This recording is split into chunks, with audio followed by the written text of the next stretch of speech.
August எதிர்வரும் August 15ஆம் தேதி முதல் தாவேக தலைவர் நடிகர் விஜய் அவர்கள் சுற்றுப்பயணம் மேற்கொள்ளப் போவதாக தகவல் வெளியாகிருக்கின்றது. ஆகஸ்ட் 15 முதல் கட்டமாக அவர் தஞ்சாவூரில் சுற்றுப்பயணத்தை ஆரம்பிக்கின்றார்.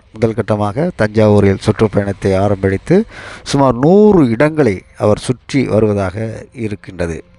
100 இடங்களை ஏன் சுற்றுகிறார் என்றால், இப்பொழுது தேர்தல் பரப்புரையை அவர் ஆரம்பித்து விட்டார் போலதான் தெரிகின்றது. இந்த ஆகஸ்ட் 15ஆம் தேதி சுமார் தஞ்சாவூரிலிருந்து முதல் சுற்றுப்பயணத்தை ஆரம்பிக்கின்றார்.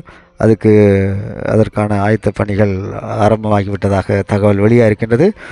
தொடர்ந்து இனி அரசியல் வருகின்ற தேர்தல் வரனால் அநேகர் சுற்றுப்பயணத்தை மேற்கொண்டிருக்கின்றார்கள். தமிழக முதல்வர் அவர்களும் அண்மை காலங்களாக பல இடங்களில் சுற்றுப்பயணத்தை மேற்கொண்டிருக்கின்றார். திரு எடப்பாடி பழனிசாமியும் விரைவில் சுற்றுப்பயணத்தை அவர் மேற்கொள்வதாக தகவல்கள் தெரிவிக்கின்றன. தொடர்ந்து விஜயின் சுற்றுப்பயணம் எப்படி இருக்கும், அதனுடைய தாக்கம், அவர் ஓட்டுகளை திரட்டி எடுப்பாரா என்பதை வருகின்ற தேர்தல் காலங்களில் தான் தெரியும். விஜய் சுற்றுப்பயணம் 15ஆம் தேதி முதல் ஆரம்பம். நன்றி, வணக்கம்.